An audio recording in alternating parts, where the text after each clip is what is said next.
नमस्कार दोस्तों। मेरे इस चैट शो में आप सबका स्वागत है और मैं आप सबका तहे दिल से शुक्रिया अदा करना चाहता हूं कि आज संडे के दिन जब आप घर में आराम कर रहे होंगे, लेकिन आज अपने समय निकाला और आज मेरे चैट शो में आए। I am so very happy and grateful to all of you. Well, आज मैं इस चैट शो के द्वारा मैं ये लोगों तक पहुंचाना चाहता हूँ। बिलासपुर के कुछ लोग, बिलासपुर या छत्तीसगढ़ के कुछ लोग हैं जिन्होंने बहुत ज्यादा काम किया है बिलासपुर के लिए और अपने देश के लिए। तो इनको मैं एक प्लेटफॉर्म देना चाहता हूँ। I want to give them a platform so that they can be recognized globally and their work, what they have done for the society, can also be recognized. And this is a small effort from my side, and I try to bring as many as unsung heroes from this particular region of the country onto this global platform, and then give them an exposure and show to the world that yes, Bilaspur and Chhattisgarh also have people who actually has contributed to the society and to the country.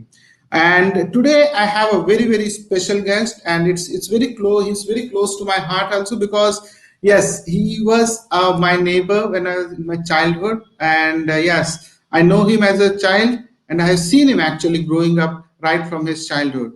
So he's very special, but then he has done some immense job and he has immense work. And right now he is a doctor, and he's settled in in US.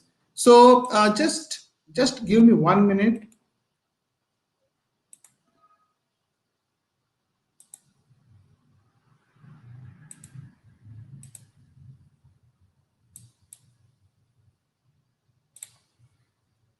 Okay. So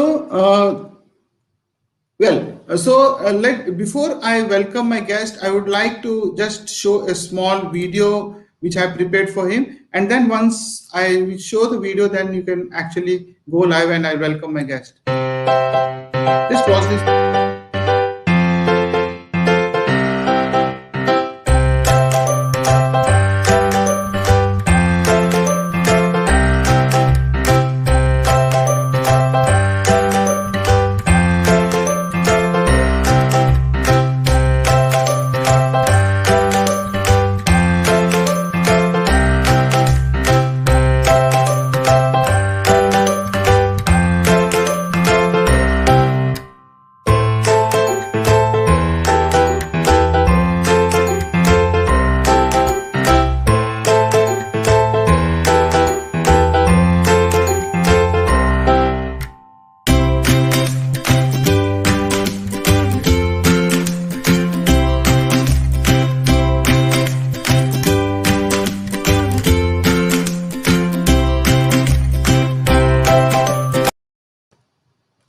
Okay, so without much delay, I would like to welcome Dr. Saurabh Chatterjee.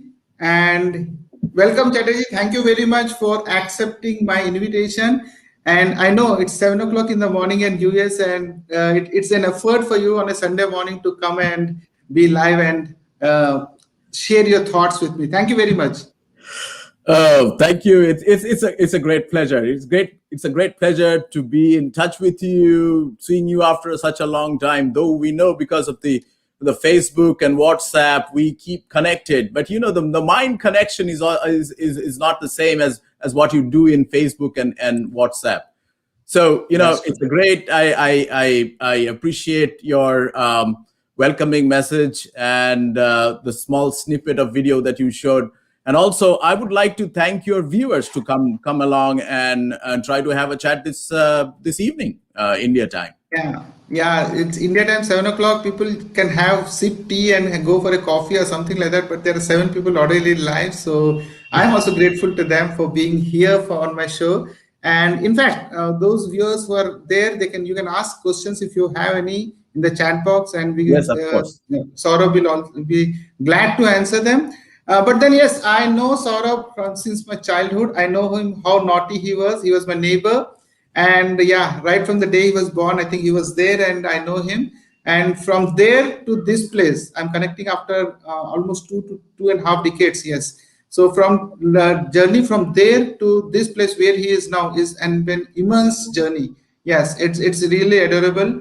And I'm going to ask you all sorts of questions right from your childhood, Saurabh, so that, yeah, plus also my viewers would like to know more things. I hope that viewers will be asking questions.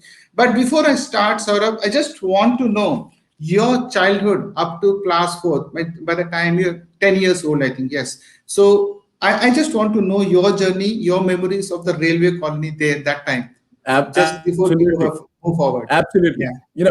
The one thing that is very typical of any individual wherever they are in the world is the first 10-15 years they spend at a place. And I was very fortunate. Okay, people boast that people they are from Bombay, they are from Chennai, they are from Madras. I am not from those places.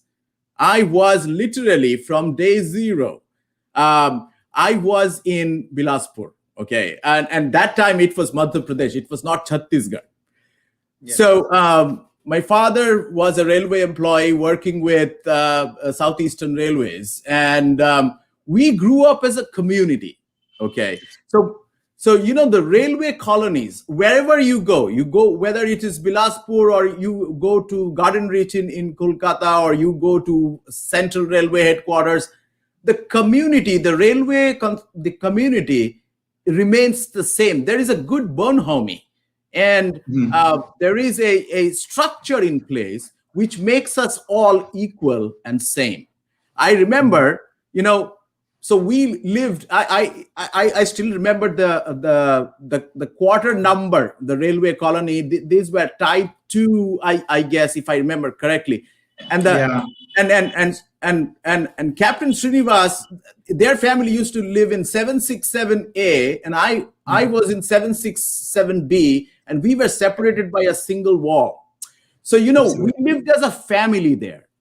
Everybody, and in front of our house there was one person, we called him Uncle Subramaniam, and his son was in Shantiniketan doing art studies. So we were like, all families. There was no bar in like any time of the day. Me going to their house, or my friend and the same age, Geeta, used to come in our house. So everybody were close knit together.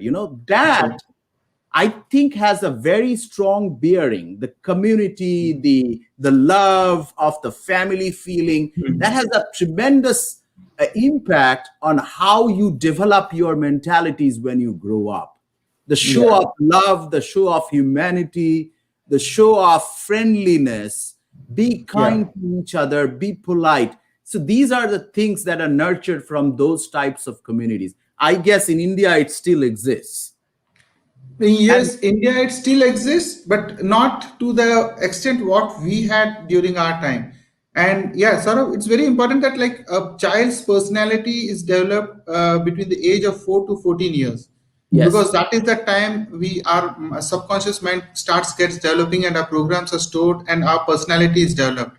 And I think somewhere because of that social interaction what we had, that is what our personality is today. Like even if you are meeting after 2.5 decades, it's as if you are meeting that 20 years back or 30 years back. Absolutely. I can just remember each and every details of what interactions we had. And I will give you a small example. In 1983, during the Cricket World Cup, I saw you literally at 8:30 in the evening. You used to sit outside with a transistor radio, watching or listening to the commentary when India was playing other countries. So these are small things, Captain Srinivas. These are very small things, but I remembered those, and they have stuck in your mind forever. Yeah. You cannot forget those. Yeah, so that's what your subconscious mind actually has stored that program. And since you have seen me there physically, and my actions, the image of those subconscious mind are even more stronger. You can actually recollect it. The moment you say cricket, that program gets triggered, and that comes in front of you. Great. I think one more example of a subconscious power of a subconscious mind. Right. And the other thing I want to also tell you, my mother, who was an education freak, okay. So from there are irrespective of moms are always protective of their kids, right? Absolutely. So Absolutely. she used to, give an example. Okay, look at Srinu Bhaiya on the other side. Okay, look at his dedication, and it was real. So you grow up having some people in your mind. Okay, this is the way life is led. No, Yeah. it comes in a very small age. And Yes. luckily, I had people around me. I had friends around me. I have teachers. I still remember the teachers who taught me in the English medium school that I went to, Bharat Mata English medium school, I guess. Yes. I don't know whether they have changed the name, but it It's still still there. It's still exists. there. It still exists. So those things, those small things, living in a small town like Bilaspur, having cut off in those days, there was nothing actually. Even I did not see television when I went out from Bilaspur in 1983. There were televisions in some places, like in some houses, but in our railway colony, there were no television. No TVs. No TVs. Yeah. Yeah. So Well, Saurabh, my next question is like you were there till class 10th and after, sorry, age of 10, I think, and after that your dad got transferred to Calcutta, yeah, and you did your schooling and plus also college and also post graduation from Calcutta University. yes. So my question is, when were you doing those college graduation and post graduation? What were your goals in life? Like, what were you? Did you have a dream of something going outside, or what were your dreams? Okay. So let me start with.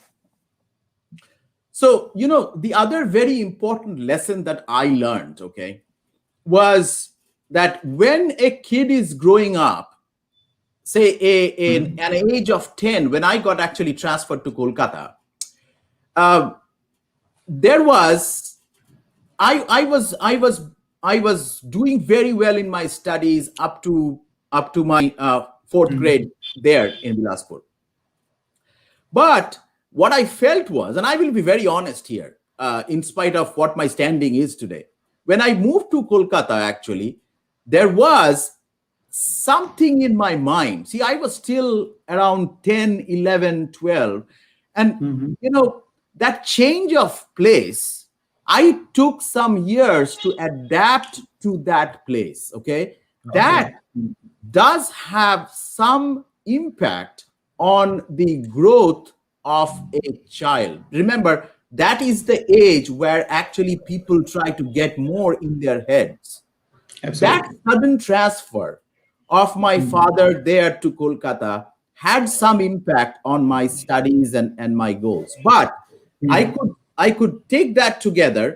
It took me a little bit of time to adapt to that situation. But after that, it was, I did very well in my 10th board exams that you call in India, then the 12th board exams.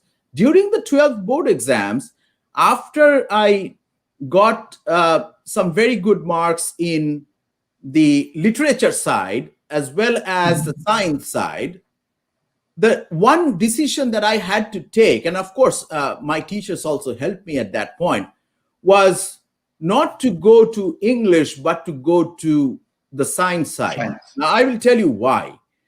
In those days, in the 1990s and the 1992s, unfortunately, India did not see arts and humanities as one of those areas where a child can succeed. Absolutely. That was a wrong notion, and it's still the wrong notion in India. Though so many things I hear that they have changed in India. Slightly changed, yes. Yes, but at that point of time, it was a natural choice to go to science because you need to get a job. Okay. Yes. So education was clearly tied to the job that you will get, and you will have a life, you will be married off, you will have children, you will have a security, and then you will retire someday. Well, that concept is not good. And that's what I find today. I could not realize that time. But anyway, I went to science, and then, the second realization came of my career was when I was trying to do my honors in a subject which I loved most, that is physiology.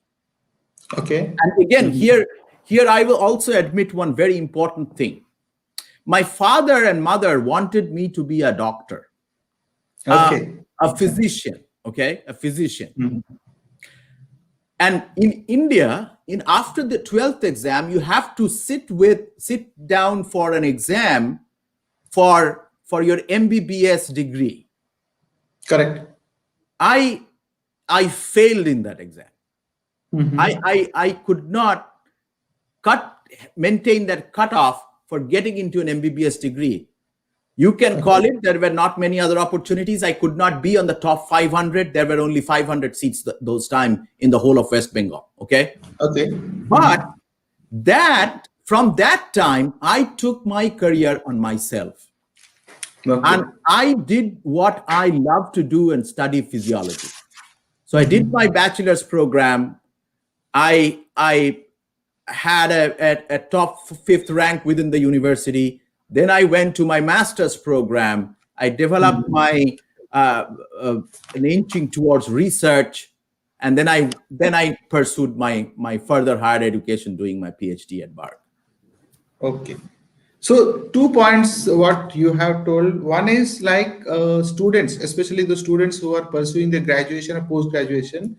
So even now that mentality is there in this part of the country, like graduation करेंगे उसके बाद job देखेंगे और आराम से नौकरी करेंगे, security है, so we'll do the job and get retired. So there is absolutely no challenge in that. You get a government job, so you are rest assured your money will come on 31st of every month, and you are aram, so you can lead your life. That is one way of looking at it, and that is still the large perception here. There is no challenge people are ready to take to go for an entrepreneurship or something like that. And the second important thing what you told was you people actually should know their passion. Like luckily you got your passion and you started working on your passion. And when you start working on your passion, then absolutely you will never feel tired and you'll start enjoying it. And that's exactly what you did, I think. Yes, yeah, exactly. Well. So so I knew that I had a very strong liking for studying the mechanisms of the Indian the human body and how it works, etc. I was literally fascinated about it. But that not getting into an MBBS program was not the end of my life. I just continued on my passion. There were some criticisms from the family, though, that I told you to go to English. You had such a strong English background. You didn't do that. Now you are stuck with basic sciences. Well, basic sciences are sciences. So what I did was I just shut down everything from the family and then continued on what I loved doing. And that is continuing my studying of physiology. Luckily, I got some great passionate teachers. Teachers are very important in your life, apart from your parents. Absolutely. And once I got into that, there was no stopping. I knew that I was doing the correct thing. So that instinct tells you every time. Yeah. Yes. What you said is teachers are very, very important, because especially the teachers from the primary school, they are the people who actually develop a personality, because there are few teachers whom we actually remember even when we are old. So they leave a mark on our subconscious mind, and they're very, very important. We don't know that, and we generally take it for granted. Yeah, teachers hai to teachers padhayenge, unka kaam hai. But it's not like that. Especially the primary teachers, they leave a huge mark on our subconscious mind, and they are so very important. And unfortunately, we don't give much importance to the teachers. And in the olden times, we used to call them gurus and all those things. But that tradition is not there. But yes, on this live chat show, I would like to say that teachers are the backbone of our society. They make our future society. And we should respect all the youngsters here, all the youth who are watching this are going to watch the recordings. The one thing you should make clear that yes, teachers are the backbone. You should respect as much of respect as you can give. You should give to the teachers, because they make our society. They produce engineers, they produce doctors, they produce everything. And our country is dependent on that. Well, so my next question, Saurabh, to you is like, after your master's, you joined BARC. Baba Atomic Research Center, and people actually dream to join that particular organization. And it's supposed to be one of the best organization in India. And you did your PhD also from there. Yes. And but then somehow somewhere you mentioned that you got frustrated. I don't understand. Like if you have a secure job, you are doing a PhD, you've done a PhD from the organization. How can you be frustrated from such an organization? I just want to know, and in fact, my viewers also would like to know. Yeah. So, in those days, in 95, 96, so I completed my master's with distinction and first class, whatever they say there in India, in physiology. But the most important thing, the most important thing is, what are your goals? Okay. So when I was on the verge of completing my master's, the one thing that struck me was that my father was retiring in 3 years' time. What should I do? Okay. So there were options there because I was very strong in academics. I had an option of going for PhD, or I had to take up a job. So I began applying for jobs, and believe it or not, I did apply for state bank jobs, railway clerical recruitment jobs. Oh my God. Okay. Now, that was a normal process. I didn't feel bad about it. Yes, it's like the mentality of a middle class, which was not rich or not poor either, but they had the minimum things to sustain. Absolutely. So when I was like finishing up my master's with such good academic record, I had to still go and sit down for exams for state, what was that called? Staff Selection Commission or something like that. But yes, the point is that I had to select between the luxury of doing PhD. In those days, you cannot get assured income from your PhD. The PhD stipends would be coming 2 years later from your PhD program. So I had to sustain myself for the first 2 years. So it was better that I looked for these agencies. Like, they were very good institutions in India and across the world. I mean, BARC, the CSIR institutes. There are a couple of institutes in Kolkata as well. So the option was whether I should go for a job or I should stick to a university PhD, which was University of Calcutta at that time. Okay. So luckily for me, I got into Bhabha Atomic Research Center as a scientist there. And when I got there, I soon found out that somehow it might suit 99% of the people. It doesn't suit me 1%. because it was a job. But again, coming back to the point, the impact your teachers make, I found 2 or 3 people in the institute there in Bhabha Atomic Research Center who were extremely friendly, extremely savvy about what I hold in me, what my passion was, what my potential was. Somebody in your stage of life, you need to have people to show you, yes, you have this potential. Why don't you follow this path? Absolutely. Right? So I got those 2 or 3 people. One of them was my PhD advisor, who later became my PhD advisor, Dr. T.B. Podewal. He was a master's from University of Mysore. He did his PhD from BARC before. He was a scientist par excellence. And I followed his footsteps. Okay.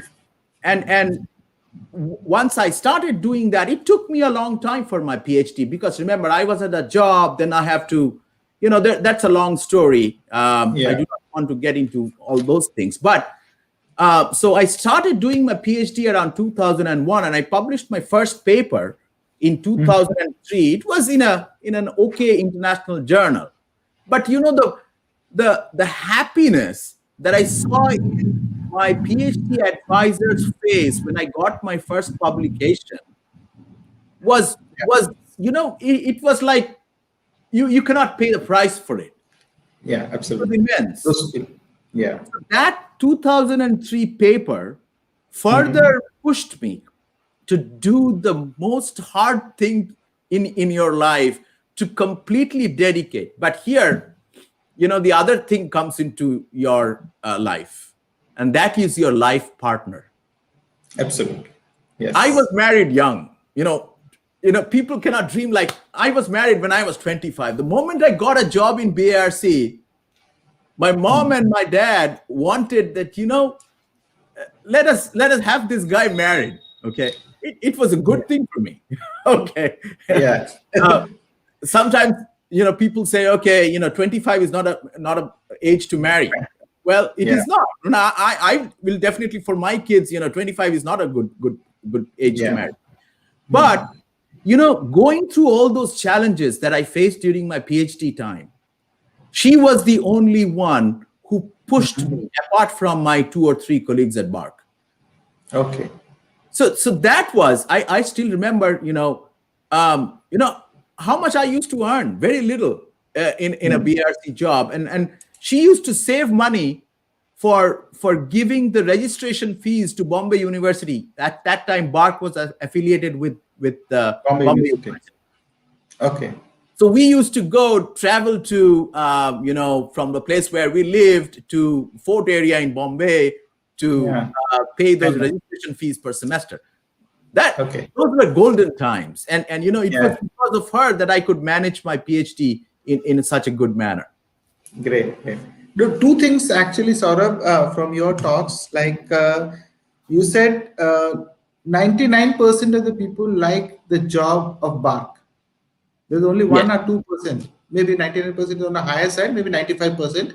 So there are only 4 to 5% of the people who doesn't like, right? And also there are very few people who support you when you think in a different way, like you did. You didn't want to continue there, and there are usually 2 or 3 mentors who are there who actually advise you to do it. So this makes one thing very clear, that when you want to achieve your goal, when you're going towards your target, 95% of the people will actually try to pull you back. And there are only 5%. That's the reason why only 5% of the people are successful in life.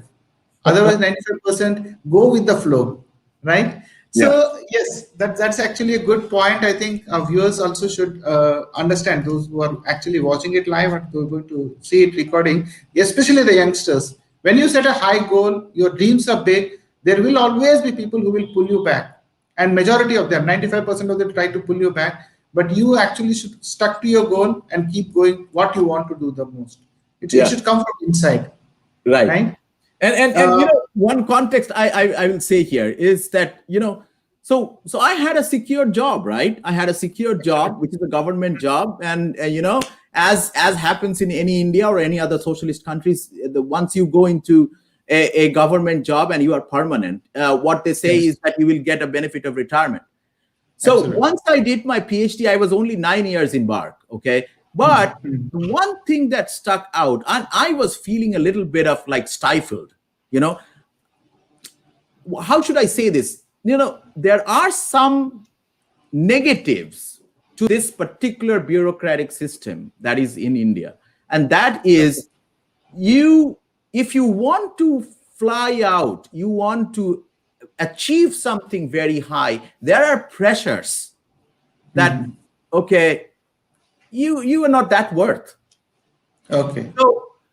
So what I want to say to these youngsters who have achievements, who want to go forward in their life, who want to dream something big, don't hold your passion back in order to think what will happen to me in future. Well said. If you want to take a risk, you have to take a risk maybe before 35. After that, it becomes very difficult. Calculated risk. Yes. And follow the people who love you the most, who think that they can help you out. And that is why I resigned. I resigned from BARC. And my parents were not happy. See, I'm the only child. Yes. And they were not happy. They were not happy because, they thought that their kid has completely lost his mind. Yeah. So maybe, this was my next question. Actually, I wanted to ask you, but yes, there must have been a huge pressure on you from your parents' side to resign that job and go to a totally unknown field. You wanted to go to US. The future was unknown, and like you told, yes, your wife actually supported you the most. But then, yeah, from your parents' side, it would have been a huge means what you call it, pressure not to resign the job, right? So, but Yes. then yes, you have listen to your heart, and you're gone ahead, and that's what I think youngsters should also learn from this. If you have something in passion, you should actually listen to your not to your mind and not to the people around, Yeah. right? Yeah. Yeah, that is true, Okay. because the amount of passion that you have, it should not be the sciences alone. It can be Mhm. anything. If you are a good painter, if you are a good Mhm. writer, Yes. if you are a good if you think that journalism and mass communications is a very good avenue for you, if we want Mhm. to be a TV actor, if you want to be a professional writer, these are passions that come from from within. If you want Yes. to pursue that, you will be loving that job, and your creativity will blossom because you love those things in you, and Yes. that you shouldn't stifle because somebody is telling you to do it. Absolutely. Absolutely. That's something great. Sort of now, viewers from India, because I have been viewers from India, especially this part of the country, like Bilaspur and Chhattisgarh, which is central India, which is I should not say backward. Yeah, it's still backward as compared to Delhi and other metros by 10 years, right? So they are eager to know as to how you can help them, or how can they be benefited once they get in touch with you, if they want to go for higher educations. Okay, so most important point is, you should not consider, any students listening today, you should not consider that we are somebody who are behind or not up to the mark with the kids in Bombay, Bangalore, Chennai, Kolkata, or some other places. In the era of internet, in the Yes. era of this internet revolution, you get the same access of information that anybody who is living in New York City or living in Bombay gets. So the small town, it does not apply to small town anymore. The schools No. that are there, if you are committed to your passion, what you Mhm. can do is, if you say, suppose for example, if you love uh, chemical sciences or biological sciences or physical sciences like physics, biology, chemistry, statistics, biomedical sciences is not biology. Now, many people Mhm. make this mistake. You have to be a good physicist, a good chemist, or a good biomedical engineer to come into biomedical sciences and prosper. So, if you can actually have an engineering degree in biomedicine, if you can have a good, strong physics background or chemist background, nowadays there are plenty of avenues in India where, after completing your bachelor's from the small town like Bilaspur, you can actually go into these big institutes. For example, IIT Bombay or IITs. There are a number of IITs now. In our days, Yes. there were only 4 or 5 IITs. 4 or Now there 5. are Yeah. 13 or 14. So you Yes. can actually appear for those exams, study hard, go for the CSIR, NET exams. Once you Mhm. do that, that is the opportunity that is waiting for you in order to get into your master's programs. I would advise you to complete your bachelor's in places like Bilaspur, and then try hard to get into the master's program, which are, say, Indore. If you consider that part of the In town, the Indore in has the a very, yes. very strong university backup for biomedical sciences. Correct. You can go there. You can also go into the several IITs, IICB institutes, and then finally, once you complete your PhDs, or if you want to do a program which is a bridge between your PhD, you can come to the US. And one thing, if you go and look at my profile, I I am a very international friendly laboratory head, which means that I welcome students from all across the world to come to my lab. Of course, there are some entry requirements by the university. You have to have university guidelines met, but I do my part in order to bring all thought processes together, because remember, science cannot go ahead without the proper input from anybody, whether it's a scientific researcher, a PhD student, a master's student, or, for example, a big professor. Yes. The input is valid from everybody. So don't let your guards down in thinking that I am from a very small town, I cannot do anything. There are plenty of opportunities. And once you can make that mark, you can reach me anytime. Even my cell phone number is public in my website and the university website. I have my email. If you want career advice, I always do it for students from anywhere, where in the world. So you're free to write to me, and I can definitely even talk to you to guide you. In fact, I have given the in the comments box. Actually, I have given the web page of Dr. Saurabh also, and also his university link is also given. So you can always reach to him anytime, and any sort of advice is ready to give to each one of you. Anybody from India? Yes. Right. Take my reference. Yes, of course. Okay, no, I was just joking. That's the lighter part of it. Saurabh, my next question would be like, we from India, we have been hearing India is like this, India is going to become a superpower, economically strong and all those things. But as an US citizen, being an Indian and being a US citizen, what is your take on India today? Where do you see India 3 years down the line? Well, 3 years is a very small time to predict whatever thing. Okay, but 5 years. Yeah, maybe 5 to 10 years. The one thing, okay, I will say the positives and I will say the negatives as well. Okay. Okay. So I am pretty bullish on the Indian growth. Why am I saying this? Number one, India is a very robust economy.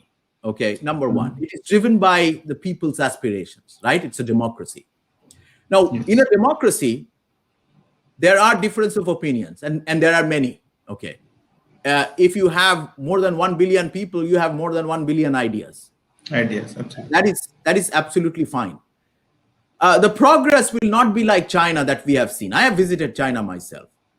I have seen their growth, their development, but somehow that mind connectivity is missing. That's what my personal opinion is. I'm not against this country, nothing. But what I felt was that connectivity between people to people is missing there. Okay. In India, that is not the case. Still, they are passionate. There are people who do very passionate work. They are doing excellently. If you look at the period from the year 2000 to 2021, there is a huge exponential shift in the growth, in the thinking of people's minds, and expansion of ideas. Okay, so that's why I am bullish about India. What I need to see in India is more private partnership, more entrepreneurship, more people coming out and doing things for the society rather than waiting for the government to do things for them. Okay. It is that place that India needs significant improvement. If you are a voter and you think that I am voting to get some sort of societal things from the government, they will always come and fool you. If you think that I am the government and I will take things in my own hand and try to do something for whatever I can do for 5 people around me, that would be the most positive thing. And that is the story of the United States. I see United States. I'm here not for a long period of time, neither I was born here. But the passion of people and the entrepreneurship ideas that we can build ourselves with little government help, that is the equity that you see in a developed country. And that is why United States is United States. So So that what you needs to be in India. so what you want to say is like a sufficient support from the government is not there for the entrepreneurship among the youth, or something else. Yeah, youth are not challenging themselves to be an entrepreneur. Yeah, the second part. See, Okay. see there are ideas in today's youth in India, okay, but they cannot take that risk. Okay, now I Mhm. understand that there should be some government help, but if you rely on government help all the time, Mhm. Okay. then you will not be able to achieve anything. For example, the say you I want to be an entrepreneur in India, and I need Mhm. capital, right? So for that I need to go to the bank. The bureaucracy in India will probably 90% of the time turn you down because your idea is not good, according to them, not Yes. according to you. So Yes. they will judge you Mhm. not because of your passion and your ability to do it, but Their by perception. some five people sitting there and deciding whether this project will be fruitful or not. Absolutely. That the belief is not there. The Yeah. government system has to believe in the people that they are investing in. And I Okay. think that is what is a strong negative for a growth of India in the next 5 to 10 years. Otherwise, I see there is a huge improvement in Potential. it. And the other one Yeah. thing, the the institutions that the government controls, there has to be some decapping of those things, and Mhm. and more control in the hands of the people. The more you Okay. control, the more you are stifling the basic Mhm. passion of people who are actually part of this great democracy. So, Saurabh, so what from your talks, what I can pursue means bring out is like in the US, students actually start businesses at the age of 21 and 22. They take that chance and they start the business, and they might fail once or twice, but at least they start, which is not the case in India, right? No, absolutely not. If you look at some examples, uh, the entrepreneurship thing is already embedded in the school system. Here in the schools, Yes. people tell you, okay, be independent, Yes. follow your passion.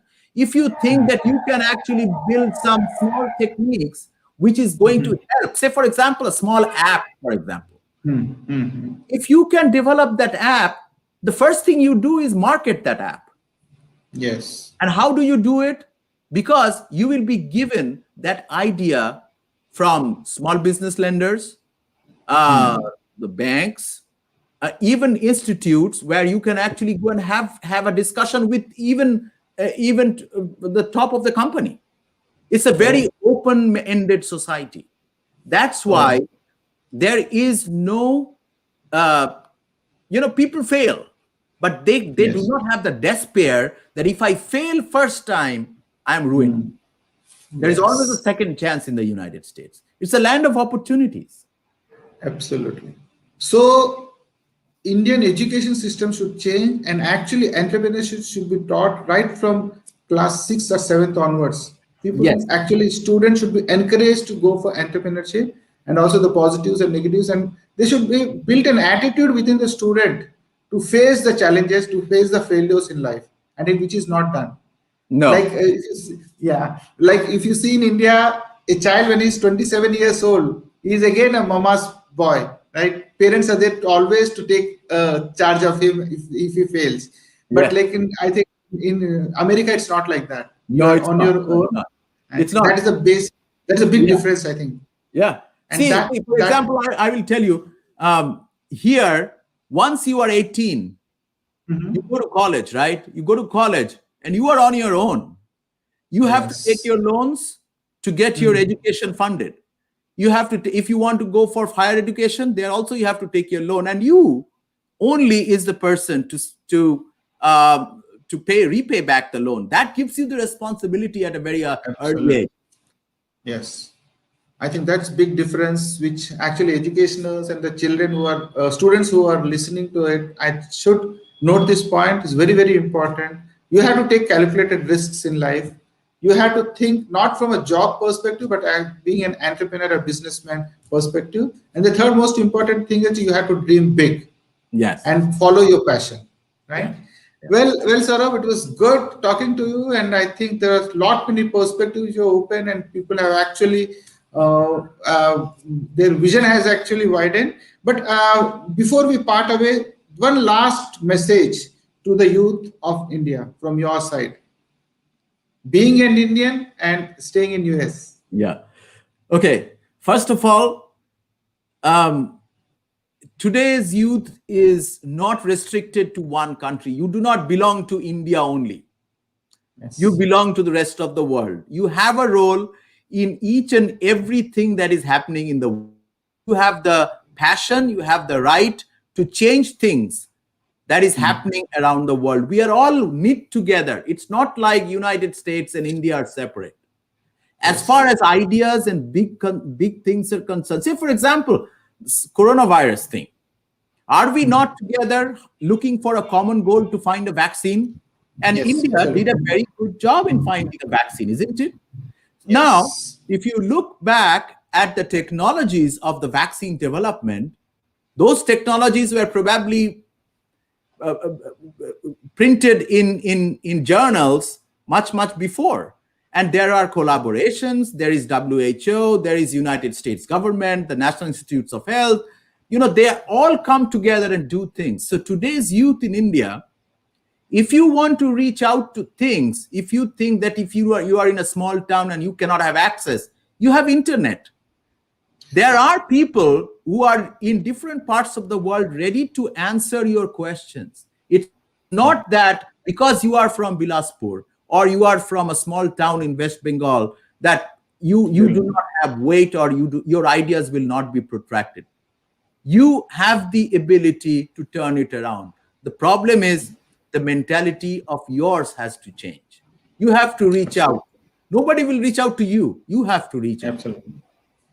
Bang on. Yeah, I think there's a very nice last message from you. You have to actually reach out to people. Not people will not reach out to you. And the social media is so strong that you can reach to any part of the world just with a click of your mouse. Yeah. Yes.